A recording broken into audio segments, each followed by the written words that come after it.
This man is your father. The words did not sound real at first. They sounded like something Linda's mother, Ruth, would say only in movies. Something dramatic people say when they want to hurt someone. But Ruth's face was not acting. Her eyes were wide, her chest was rising and falling too fast, her hands were shaking so hard that her handbag kept tapping her thigh like a nervous drum. And Dennison, this weak old man Linda had helped, lifted his head slowly, like his neck suddenly became heavy. His eyes met Linda's. They were watery. Not the normal kind of watery that comes from pepper or smoke, the deep kind, the kind that carries years inside it. Linda stood between them in her own living room in Ikea, Lagos, wearing a simple house gown. Her feet felt cold on the marble floor. She wanted to speak, but her mouth refused to open. Her mother's voice turned sharp again. "Linda, move away from him." Dennison tried to stand up, but his knees shook. The home nurse beside him, Nurse Kemi, rushed to steady him. "Sir, please," Nurse Kemi whispered. "Don't stress yourself." Dennison swallowed hard. His lips trembled. "I didn't know," he said, voice cracking like dry wood. "I swear, I didn't know." Ruth laughed, one short, bitter sound, not a happy laugh. "You didn't know," she snapped. "After you destroyed my life, after you left me to suffer, you didn't know." Linda's heart slammed against her ribs. Destroyed. Left her to suffer. This was her mother, Ruth, the neat woman who always spoke gently when guests were around. Ruth, who never liked noise. Ruth, who would rather cry in the bathroom than shout in the sitting room. But now she was shouting. And the old man, Dennison, was crying. Linda's eyes filled too. She hugged herself like she was trying to hold her body together. "Stop," Linda finally managed to say. Her voice came out small. "Mummy, what are you saying?" Ruth pointed at Dennison like he was poison. "I'm saying that evil man is your father." Linda's throat tightened. Her father? No, that could not be true. Her father was a name she didn't talk about. A blank space in the family picture. A quiet rule in the house. Don't ask, don't dig, don't touch it. Linda took one slow step back. The room began to spin, just a little. Then Ruth said something else, something even worse. "He wanted to ruin me," Ruth said, voice shaking now, "so I ruined him first." Linda blinked. Ruined him? Dennison's shoulders dropped. He looked like a man who had been carrying a heavy bag for too long and finally let it fall. And Linda? Linda felt like a child again. Like she was 8 and standing at the gate of her primary school, watching other kids run into their father's arms while she stood alone. Her mother kept talking, but Linda's ears started ringing. This was too much, too sudden, too painful. Linda looked at Dennison again. The old man's face was thin, his beard was messy, his eyes were tired. But now that she stared properly, she noticed something that made her stomach twist. The shape of his eyes, the curve, the same as hers. Her breath caught. "No," she whispered. "No, no, no." Ruth was still shouting, but Linda could not hear the full words anymore, because one question was screaming inside her head, louder than anything else. If this man is my father, why did my life start without him? And as Linda stood there, shaking, Dennison lifted one trembling hand towards her, slowly, carefully, like he was afraid she might vanish. "Linda," he said softly, like tasting her name for the first time. I never stopped thinking about you." Linda's tears dropped fast. Ruth took a step forward like she wanted to block him. Linda's chest tightened, and then, just when it felt like the room could not hold any more pain, the doorbell rang. Once, then again. Sharp and urgent. Everyone froze. Nurse Kemi looked towards the door. Ruth stopped mid-breath. Dennison's hand fell back to his side. Linda wiped her tears roughly, confused. Who would be ringing her bell like that at this time? And why did it feel like another storm was about to enter the room? Rain in Lagos is not gentle. It doesn't fall like small droplets. It falls like it has anger. That Monday afternoon, the sky above Ikeja looked like wet charcoal. Cars splashed dirty water on the road. People ran under shop canopies. Hawkers covered their goods with nylon. Some men stood under the bridge, pressing their backs against cold concrete, hoping the rain would get tired and stop. Linda sat in the back seat of her black SUV, watching the world through the tinted window. Her driver, Chuka, was focused, both hands on the steering wheel. Inside the car, the smell of air freshener mixed with light perfume. The seats were clean, everything was warm, but outside? Outside was chaos. Linda's phone buzzed again, another message from her hospital manager. "Madam, we have an emergency surgery case. Are you still coming?" Linda typed quickly, "Give me 30 minutes. I'm close." She was a doctor, a medical director. She had seen blood. She had seen people beg. She had seen mothers crying in hospital corridors, so she told herself she was used to human pain. But that day, something caught her eyes at the underbridge. Chuka slowed a bit because traffic was tight, and Linda saw him, an old man, curled up close to a pillar like a bundle someone threw away. His clothes were soaked. A tattered blue caftan clung to his thin body. His beard was overgrown and wet. His hair looked like it had forgotten what a comb was. He was shivering. Not normal shivering, the kind where your whole body shakes like it might break. People walked past him like he was not there. A young man with earbuds stepped over his legs. A woman carrying pure water hurried away, her nose wrinkled. A bus conductor shouted, "Ojota, Ojota," like the old man was air. Linda's heart squeezed. She leaned forward. "Chuka," she said. "Yes, Ma." "Stop." Chuka's eyes widened in the mirror. "Ma, here. Underbridge?" "Yes, stop." Chuka hesitated because drivers behind them started honking, but he found a spot near the curb and pulled over. "Ma, it's raining," Chuka warned. Linda didn't answer. She grabbed her umbrella, pushed the door open, and stepped into the rain. The cold water hit her face and neck immediately. Her expensive white suit began to get dotted with dark spots. But Linda barely noticed. She walked quickly towards the old man. Up close, he looked worse. His lips were pale. His eyes were half closed. His hands were trembling so much he could hardly hold them together. Linda crouched beside him, careful not to splash water into his face. "Sir," she said softly, "sir, can you hear me?" The old man's eyelids lifted slowly. His eyes tried to focus. He looked at Linda like he was not sure if she was real. "Please," he whispered, I'm fine." His voice was weak, like paper. Linda shook her head. "You're not fine," she said. "You're shaking." The old man tried to sit up, but his body failed him. He fell back with a small groan. Linda's throat tightened. She had seen this before. Hypothermia, weakness, possible infection, maybe worse. And in that moment, Linda didn't think about social media. She didn't think about the suit she just bought. She didn't think about people watching. She thought one thing. This man could die here. Linda opened her umbrella wider and held it over both of them, even though the rain still came in sideways. "Sir," she said, voice firm now, "come with me to the car." The old man blinked. "Why?" Linda swallowed. Because the truth was simple. Because it was the only thing her heart could say. "I can see you are not feeling fine," she said, "and I won't allow you to die here, even though I don't know you." Those words broke something in the old man. His face twitched, then his eyes filled. Tears mixed with rain and rolled down his cheeks. He tried to hide it, turning his head slightly, but Linda saw. "You," he whispered, "you don't know me. And you still—" His voice cracked. He covered his mouth with a shaking hand and cried quietly. Linda felt her own eyes sting. She reached out and touched his shoulder gently. "Please," she said, "no talking. Let's stand up." The old man tried again, but his legs refused to cooperate. Linda waved quickly at the car. "Chuka!" she shouted. Chuka ran out with another umbrella, looking worried. "Ma, this place is not safe." "Help me," Linda cut in. "Now!" Chuka's expression changed when he saw the old man properly. Together they lifted him, carefully. The old man's body was light, too light for a grown man, like he had been losing himself for years. They guided him to the SUV. Linda opened the back door wide. Chuka helped settle him in.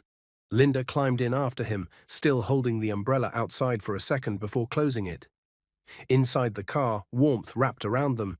The old man's shaking continued, but it softened a little. Linda pulled out a clean towel from the car's emergency pack and wrapped it around his shoulders. "What is your name, sir?" Linda asked gently. The old man stared at her for a moment, then said, "Dennison."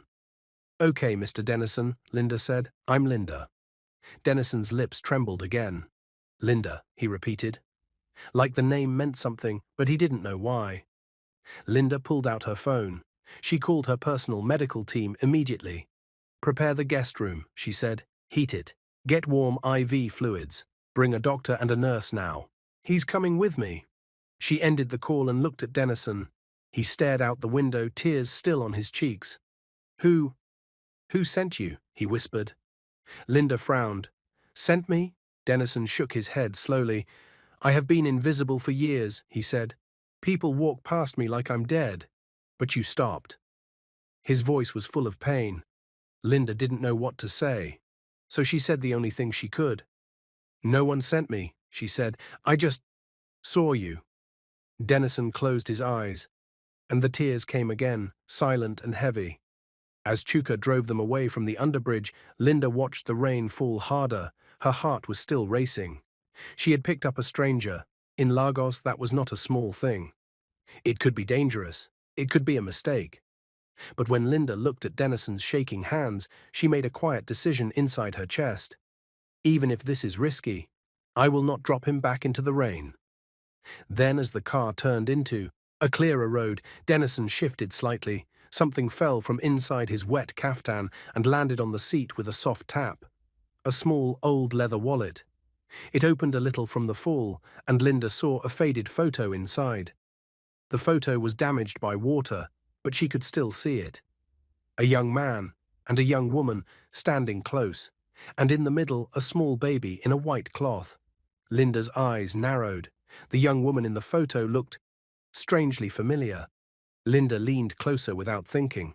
Dennison noticed and tried to grab the wallet back. "Please," he said quickly, "don't." But Linda's heart was already pounding too fast, because the young woman in that old photo, she looked like her mother. And the baby. The baby's face was blurry, but the small nose shape. It looked like Linda's. Linda's fingers went cold. She looked at Dennison. Dennison looked away. And Linda's voice came out in a whisper, almost like she was afraid of the answer. "Mr. Dennison, who is that woman in your wallet?" Dennison swallowed. His throat moved like he was forcing down a rock. Then he said, in a broken, careful voice, "Her name is Ruth." Linda froze, because Ruth was her mother's name. And in that moment, even before the truth exploded later in her living room, Linda felt the ground under her life begin to crack. And she didn't know it yet. But the stranger she brought home was not just a stranger. He was a door. And once opened, nothing would ever be the same again. Linda did not sleep that night. She lay on her bed in her IKEA apartment, staring at the ceiling like it had answers written on it. The rain had stopped hours ago, but her mind was still noisy, like Lagos traffic that never truly rests. Ruth. That name kept looping in her head, because Ruth was not just a name to her, Ruth was Mummy. The woman who packed her lunch for school, the woman who checked her temperature when she had malaria, the woman who always said, "Linda, don't talk to strangers, Lagos is not your mate." Yet a stranger had mentioned Ruth's name, without blinking, and not in a random way. He said it like it was a story he had carried for years. Linda rolled to the side and picked up her phone. She opened her gallery and zoomed into the photo she had secretly snapped earlier, Dennison's old wallet picture. The photo was blurred and faded, but the woman's face shape, the eyes, the mouth, it could be her mother. It really could. Linda dropped the phone on the bed and pressed both palms to her eyes. "No," she whispered, "it's not possible." But her heart did not believe her denial. Somewhere in the apartment, a generator hummed softly. A distant dog barked. A gate clanged in another compound. Lagos was awake, and inside her, something was waking too, an old question she had kept buried since childhood. Who is my father?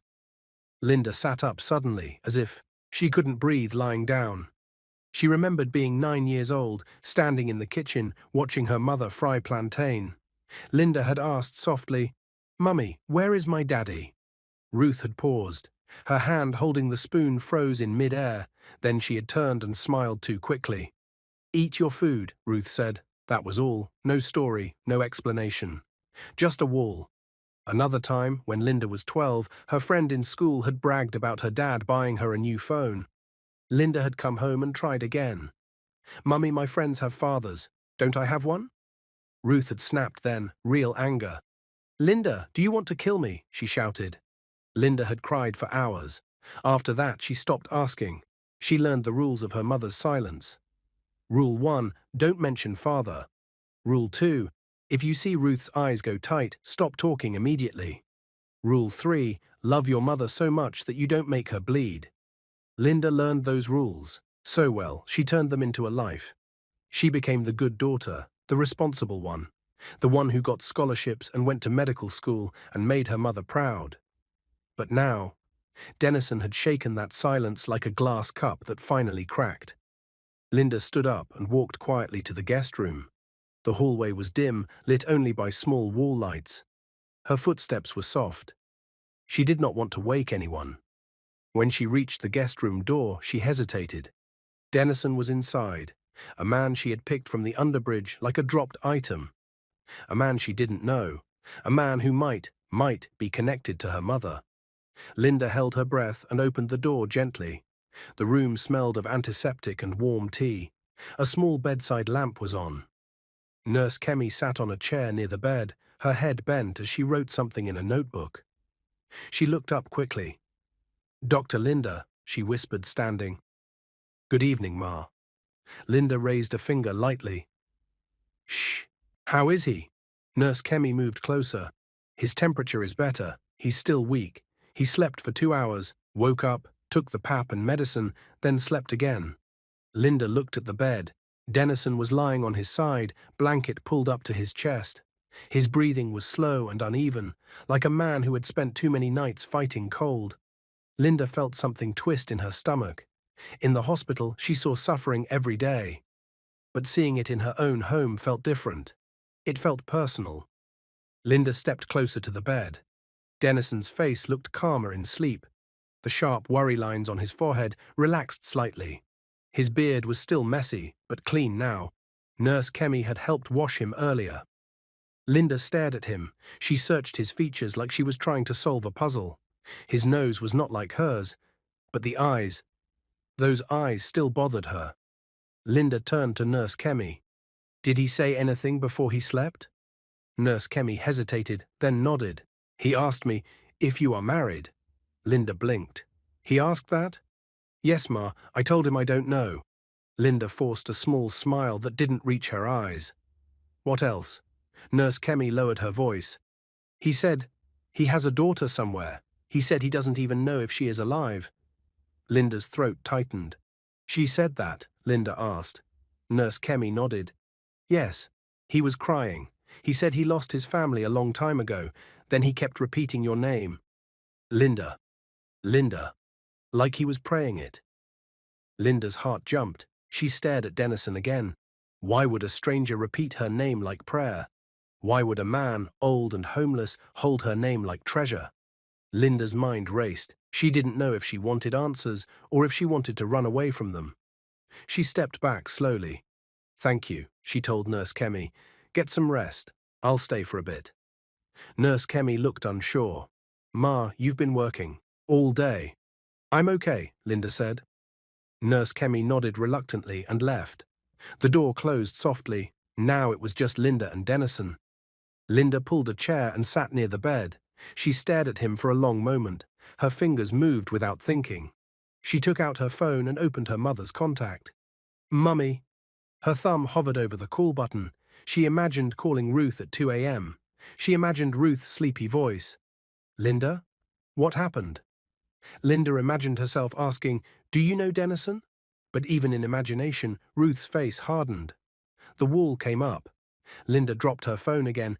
"No," she whispered, "not like this." She decided something. If there was truth, it would come slowly, carefully, like removing a thorn without breaking it deeper inside the skin. Linda exhaled and leaned forward. Dennison stirred slightly. His eyelids fluttered. Then his eyes opened. He stared at her for a second, confused, as if he thought he was still under the bridge.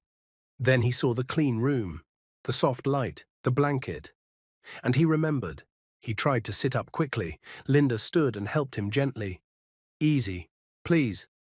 Dennison swallowed, his voice rough. I'm sorry. For what? Linda asked. For entering your life, he said, eyes dropping.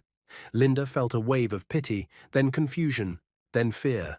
She sat back down. You didn't enter my life. I brought you. Dennison looked at her. Why? Linda hesitated, because she could say, I'm a doctor. She could say, it's human kindness. But the truth was deeper and messier. I saw you, she said simply, and I couldn't leave you there. Dennison's lips trembled again. People have left me there for years. Linda's chest tightened. Dennison stared at his hands. His fingers were long and thin. He rubbed his thumb against his palm like he was counting invisible scars. Then he spoke. My life didn't start like that, he said quietly. Linda leaned forward. Tell me. Dennison's eyes lifted slowly. You want to know? Linda nodded. Yes, Dennison breathed out. My name is Dennison Okori, he said. I used to work in a logistics company in Apapa. Not big billionaire life, but I was okay. I had a flat. I had a car. I had a wife. Linda's heart thumped. A wife called Ruth, Linda said, testing the words. Dennison's face tightened. Yes, he whispered. Linda's mouth went dry. She was beautiful, Dennison continued. Sharp, smart. She could talk and make people listen. When she smiled, you forgot your worries. Linda felt chills. That sounded like her mother, but the Ruth she knew never spoke about being happy in the past. It was like joy had been deleted from her old memories. Dennison's voice grew heavier. We had a baby, he said. A girl. Linda's hands tightened around the armrest of her chair. Dennison continued, eyes shining with tears. I didn't even hold her well, he said. I was always working, always chasing money. I thought, if I build a good life, my family will be safe. Linda swallowed hard. What happened? Dennison stared at the wall like he was watching an old movie. One day, he said slowly, I came home and my wife was not my wife anymore. Linda frowned. What do you mean? Dennison's jaw tightened. There was someone else in our marriage. Linda's stomach sank. An affair. Her mother. No. That couldn't be. Dennison's voice cracked. I confronted her. She denied. I got angry. We fought. There was shouting. Neighbors heard. It became a public shame. Linda's heart beat faster. Dennison rubbed his eyes roughly, like he hated his own tears. I was not innocent, he admitted. I said words I shouldn't have said. I threatened to take the baby away. I threatened to expose her. Linda's breathing changed. Expose her? For what? Dennison hesitated. Then he whispered, because she was doing something behind my back. Something with money. Linda's eyes narrowed. Like stealing. Dennison nodded slowly. We were saving to buy land. We had money in a cooperative. One day I discovered the money was gone. Ruth said she used it, but she wouldn't explain. Linda's mind spun. Her mother always had money discipline, always taught Linda to save. But could there have been a time when Ruth did something desperate? Dennison continued, voice low. I went to my office one morning, he said, and I was arrested. Linda gasped. Arrested? Dennison nodded. The police said I was involved in fraud, he said. My name was attached to documents I never signed. My company dropped me like hot yam. Linda leaned back, shocked. Dennison's eyes filled again. Ruth told the world I was a monster. She told them I wanted to destroy her. She told them I was dangerous. Linda's throat tightened. But you weren't, Linda asked. Dennison shook his head hard. I was angry. I was loud. I was foolish. But I didn't deserve that. Linda felt a cold wave spread through her body. Because the Ruth she knew, her mother, had never described her father as foolish or angry. She always said only one thing when Linda asked, he is not a good man. That's all. Dennison's voice dropped. After that, she disappeared with the baby. Linda's heart stopped. Dennison blinked hard. I looked for them. I went to her family house. They shut the gate. They said she didn't live there. Linda could imagine it. The gates, the silence, the shame. Dennison breathed out. I lost everything, he said. Lawyers, court, I sold my car, I sold my things, trying to fight, trying to prove myself. Linda's eyes burned. And I still couldn't see my child, Dennison said, voice breaking.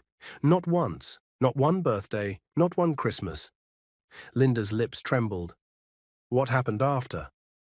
Dennison stared down. Life punished me slowly, he said. I tried to start again. But Lagos doesn't forgive weak men. One mistake becomes 10. Linda felt tears in her eyes. Dennison whispered, Then I started sleeping outside. First 1 week, then 1 month, then years. Linda covered her mouth. Dennison looked up suddenly, his gaze fixed on Linda's face like he was trying to memorize it. You, he said, voice shaking, you have her eyes. Linda froze. You have Ruth's eyes, Dennison continued, but you also have mine. I saw it today, under that rain. Linda's body went numb. Dennison's lips trembled more. Tell me, Linda. Linda couldn't breathe properly. Dennison asked the question softly, like a man afraid of breaking glass. Who is your mother? Linda's heart slammed. She stared at him, trapped between truth and fear. Then she whispered, barely audible, My mother's name is Ruth. Dennison's face crumpled, like the last strength in his body just left. He covered his face and cried. Not loud, the quiet cry of a man who has been holding pain for too long. Linda's tears fell too. She stood quickly and stepped back, shaking her head like she could shake away reality. No, she said, voice trembling. No, it can't be. Dennison looked up, tears streaming. What is your surname? Linda's mouth went dry. Her surname was not Ruth's maiden name. It was Ruth's married name now, the name Ruth used for everything. Linda whispered it anyway. Adeyemi. Dennison blinked, confused. Adeyemi, he repeated, but Ruth's maiden name was Ruth Okori. She became Ruth Okori after marriage. Then later. He stopped, like he suddenly understood something. His eyes widened, slightly. She remarried, he whispered. She remarried and changed your surname. Linda felt dizzy. Dennison's breathing turned shaky. And you, he whispered, you're the baby girl. Linda grabbed the chair to steady herself. Her head felt hot. Her skin felt cold. Everything inside her was fighting. This is impossible. But it makes sense. But it's too painful. But the photo, the name, the eyes. Linda stumbled back. I need water, she whispered. Dennison reached out, but stopped himself. Linda, he said softly, please. Linda turned away quickly and rushed out of the room. She walked fast down the hallway, not caring that her cheeks were wet. She went into the kitchen and opened the fridge with shaking hands. She poured cold water into a glass and drank. The water did not calm her. Her mind was screaming. If Dennison was her father, then her whole childhood was built on a secret. Her mother's silence was not just silence. It was a choice. Linda leaned on the kitchen counter, breathing hard. She imagined Ruth's face. Ruth would deny. Ruth would scream. Ruth would cry. Ruth might even break things. Linda didn't know. All she knew was this. If she called her mother now, something big would explode. And if she didn't call, this truth would rot inside her. Linda wiped her face and walked back slowly to the guest room. She opened the door. Dennison had stopped crying, but his eyes were red. He looked like a man who had been hit by joy and pain at the same time. When he saw Linda, he sat up straighter. Linda stood at the doorway, shaking. Dennison spoke first. My daughter, he whispered. Linda flinched. That word hit her like a slap. My daughter, he repeated softer. God, you're alive. Linda's eyes filled again. I don't know you, Linda said, voice breaking. I don't know you. Dennison nodded slowly. I know. His voice was gentle. That is my punishment. Linda swallowed. She tried to steady herself. If you are my father, Linda said, why didn't you find me? Dennison's face twisted in pain. I tried, he whispered. They blocked me. Linda's hands clenched. Who blocked you? Dennison looked away. Your mother. Linda's chest tightened. A heavy silence filled the room. Then Linda spoke again, voice low and sharp now. I'm calling her tomorrow. Denison's eyes widened. Linda, I have to, Linda said. I can't carry this alone. Denison's voice turned scared. She will not like it. Linda laughed bitterly. I can see that, she said, but I need the truth. Denison's eyes stayed on her face. Be careful, he whispered. Linda stared back, her eyes wet but determined. I'm not a child anymore, she said. She turned and walked out, closing the door behind her. But as she walked back to her room, her phone buzzed. A message from her mother, Ruth. Linda's heart jumped. She opened it. It was short. Linda, I'm coming to see you tomorrow. Don't ask why. Just be home. Linda's hands froze. Her blood turned cold, because her mother never came unannounced. Never. And the timing was too perfect, too sharp, as if Ruth could smell the truth in the air. Linda stared at the message for a long time, then she whispered to herself, how does she know? And somewhere behind her, in the quiet guest room, Denison coughed weakly, like a warning. Because Linda didn't know it yet, but the next day would not be a normal visit. It would be a collision. A mother, a father, and a daughter caught in the middle. And once Ruth stepped into that apartment, a secret buried for 25 years would finally start to fight its way out. Ruth arrived earlier than expected. Linda heard the gate open downstairs around 9:12 a.m. She was already dressed, sitting stiffly on the edge of her sofa, her fingers locked together so tight her knuckles were pale. Denison was in the guest room. He hadn't eaten much. He hadn't spoken much either. He just kept asking one question in different ways. Are you sure you want to do this? Linda didn't answer him properly because she didn't know. The doorbell rang. Once. Linda stood up slowly. Her legs felt weak, like she had run a marathon without moving. She opened the door. Ruth stood there in a neat Ankara gown, her makeup perfect, her expression controlled, but her eyes were sharp, too sharp. Good morning, Linda, Ruth said calmly. Morning, Mummy, Linda replied, trying to sound normal. Ruth stepped inside. She looked around the living room like she was inspecting something, like she was searching for a smell. You sounded strange on the phone last night, Ruth said. I didn't call you, Linda answered quietly. Ruth paused. No, she corrected. You didn't. But a mother knows. Linda swallowed. Ruth's eyes moved toward the hallway. Is someone here? She asked. Linda hesitated. This was the moment, the edge of the cliff. Yes, Linda said softly. Ruth's jaw tightened. Who? Linda exhaled. His name is Denison. The change in Ruth was immediate. Her shoulders stiffened. Her fingers tightened around her handbag. Her lips pressed together so hard they almost disappeared. Where is he? She asked, voice low. Linda didn't speak. She simply turned toward the hallway. Ruth walked ahead of her. The guest room door was slightly open. Denison was sitting upright on the bed when Ruth stepped in. For 3 long seconds, nobody spoke. Then Ruth's voice exploded. Who brought this evil man back into our lives? Denison flinched. Linda rushed forward. Mummy, stop! What is wrong? Have you met him before? Ruth laughed bitterly. Met him? That man destroyed everything I had. Denison's voice trembled. Ruth, please, don't say my name, she shouted. Linda stood frozen between them. Her heart pounded in her ears. Mummy, Linda whispered, tell me the truth. Ruth turned slowly toward her daughter. Her eyes were wet now, but not weak. Angry. Defensive. You want the truth, Ruth said. Linda nodded. Ruth pointed at Denison. That is your father. The words dropped like a bomb. Linda's knees almost gave way. Denison covered his face. I never knew, he cried. I never knew it was you under that bridge. Linda's tears fell freely now. You kept him away from me? She asked her mother. Ruth's lips shook. He wanted to destroy me, Ruth said, so I destroyed him first. Silence swallowed the room. Linda felt something inside her break and grow at the same time, because now the secret had a face, and it was standing right in front of her. And this was only the beginning. The room felt too small, too tight for 3 people and 25 years of silence. Linda wiped her face with the back of her hand, but the tears kept coming anyway. Mummy, what do you mean he wanted to destroy you? She asked quietly. Ruth turned sharply toward Denison. He was reckless, she said, always shouting, always threatening.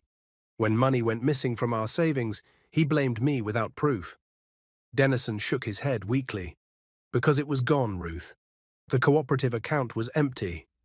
I took it, Ruth snapped. I took it to save us. Linda blinked. Save you from what? Ruth hesitated. For the first time, she looked unsure. There were people after him, Ruth said slowly. Debt collectors, bad business partners. He didn't tell you that part, did he? Dennison's eyes widened. That is not how it happened. Linda raised both hands. Stop, one at a time, please. Her voice shook, but it carried weight. She was no longer the little girl in the kitchen asking about her father. She was a grown woman standing in the middle of a battlefield. Ruth inhaled sharply. There were men who came to our house, she said. They banged on the door. They said he owed money. I was pregnant. I was scared. Dennison frowned deeply. Those men were not debt collectors. They were from the cooperative. They accused me falsely. They threatened us, Ruth shouted. Yes, because someone forged my signature, Dennison shot back. The air went still. Linda's heartbeat thudded loudly. Forged? She whispered. Dennison nodded slowly. Documents were signed. Money moved. My name was used. I never saw the papers until the police showed me. Ruth's face turned pale. Linda looked from one to the other. Mummy, she said carefully, did you sign anything? Ruth looked away. Her silence was louder than shouting. Linda's stomach dropped. You did, Linda said softly. Tears gathered in Ruth's eyes. I thought I could fix it, Ruth whispered. I thought if I moved the money and covered the gaps, nobody would know. But everything got worse. Dennison stared at her in disbelief.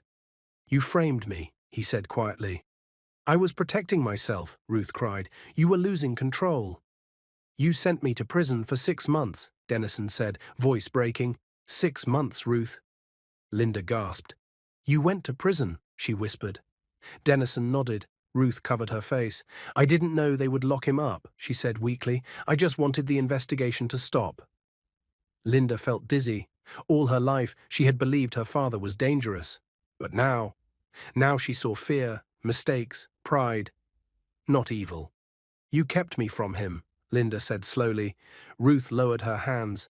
I thought it was better, she said. I thought if you never knew him, you would never be hurt. Linda's tears returned. But I was hurt anyway, she whispered, by the silence. Dennison looked at her like she was sunlight. I searched for you, he said. After prison I tried, but every door was closed. Ruth's voice softened just a little. I was ashamed, she admitted. I didn't want you to grow up knowing your father was accused of fraud. And I didn't want my daughter believing I was a criminal, Dennison replied. The room filled with something new now. Not anger, regret. Linda took a deep breath. For 25 years, she said slowly, both of you chose pride over truth. Neither of them answered. Because she was right. Linda wiped her face again and looked at both of them. I'm not blaming either of you, she said softly, but this ends here. Ruth and Dennison looked up at the same time, and for the first time since Ruth entered the house, there was no shouting, only the fragile beginning of something. That might heal, or might break again. The silence in the room was no longer sharp, it was heavy, like rain that had already fallen, but still sat in the air. Linda stood between them, breathing slowly, trying to steady her shaking heart. For 25 years, she said again, softer this time, you both carried pain alone. Ruth's shoulders dropped. Dennison's hands rested on his knees, weak but still. Linda looked at her mother first. Mummy, she whispered, did you ever miss him? Ruth's lips trembled. For a long time she said nothing. Then she nodded once. Yes, she admitted, voice breaking. But I was angry. And when you're angry for too long, it becomes pride. And pride doesn't let you turn back. Linda felt that truth settle deep inside her chest. She turned to Dennison. And you? She asked gently. Did you hate her? Dennison shook his head slowly. I hated what happened, he said. I hated the shame. I hated losing my daughter. His voice cracked. But I never hated Ruth. Ruth looked up at him, shocked. You didn't? She asked, barely audible. Dennison managed a weak smile. You were my wife. That simple sentence broke something in Ruth. She covered her mouth and began to cry, not the angry cry from before, but the quiet kind that comes from regret. I was scared, she whispered. I thought you would drag us down with you. I thought leaving was survival. Dennison nodded faintly, and I thought fighting back was strength. Linda felt tears roll down her own cheeks. So both of you were just afraid, she said softly, and I grew up inside that fear. The words hung there, true, raw. Linda stepped closer to her mother and held her hand. Then she reached for Dennison's hand too. For a moment it felt strange, like connecting two broken wires. Then something shifted. Ruth looked at Dennison fully for the first time since she walked in. You look tired, she said quietly. Dennison gave a small, sad laugh. Life can do that. Ruth wiped her face with the edge of her scarf.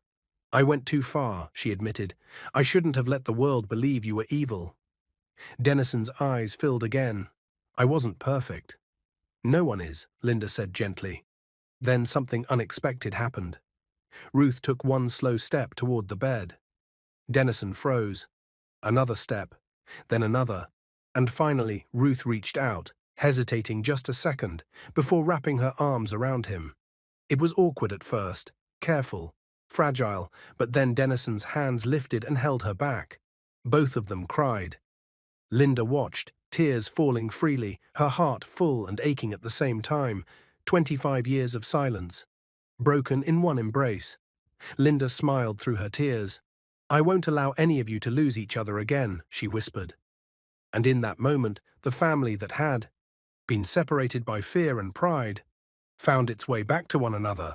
If you like this story, comment, share, and subscribe to our channel for more interesting stories.